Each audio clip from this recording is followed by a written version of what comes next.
ಇವತ್ತು ರೇಣುಕಾ ಭಗವತ್ಪಾದರ ಜಯಂತಿ ಯುಗಮಾನೋತ್ಸವ ಸಮಾರಂಭ. ಕೇವಲ ವೀರಶೈವ ಸಮಾಜಕ್ಕೆ ಮಾತ್ರ ಅಲ್ಲ, ಇಡೀ ಮಾನವ ಕುಲಕ್ಕೆ ಅತ್ಯಂತ ಪವಿತ್ರವಾಗಿರುವಂಥ ಶುಭ ದಿನ.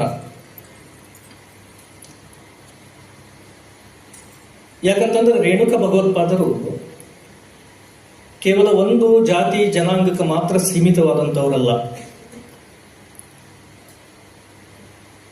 ಅವರ ಅವತಾರ ಆಗಿದ್ದು ಇಡೀ ಮನುಕುಲವನ್ನು ಉದ್ಧಾರ ಮಾಡಬೇಕು ಅನ್ನುವಂಥ ಸದುದ್ದೇಶವನ್ನು ಹೊತ್ತುಕೊಂಡು ರೇಣುಕಾ ಭಗವತ್ಪಾದರ ಅವತಾರವನ್ನು ತಾಳಿದರು.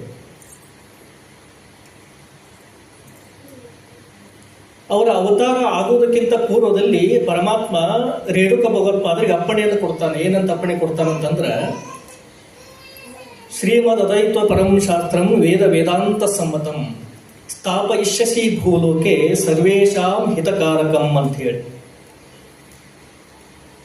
ಭೂಲೋಕದೊಳಗೆ ನೀನು ಅವತಾರವನ್ನು ತಾಳಿ ಯಾವ ಸಿದ್ಧಾಂತವನ್ನು ನೀನು ಪ್ರತಿಪಾದನೆ ಮಾಡಬೇಕಂತಂದ್ರೆ ವೇದಗಳಿಗೆ ವೇದಾಂತಗಳಿಗೆ ಸಮ್ಮತ ಆಗಿರಬೇಕು. ಯಾವುದೇ ಶಾಸ್ತ್ರ ಸಿದ್ಧಾಂತಗಳನ್ನು ಖಂಡಿಸಬಾರದು. ಜೊತೆಗೆ ಎಲ್ಲ ಮನುಕುಲಕ್ಕೆ ಹಿತವನ್ನುಂಟು ಮಾಡುವಂತ ಸಿದ್ಧಾಂತವನ್ನ, ಶಿವಸಂಸ್ಕೃತಿಯಲ್ಲಿ ನೀನು ಭೂಲೋಕದೊಳಗೆ ಸ್ಥಾಪನೆ ಮಾಡಬೇಕು ಅನ್ನುವಂಥ ಆದೇಶವನ್ನ ಪರಮಾತ್ಮ ರೇಣುಕಾ ಭಗವತ್ಪಾದರಿಗೆ ಕೊಡ್ತಾನೆ.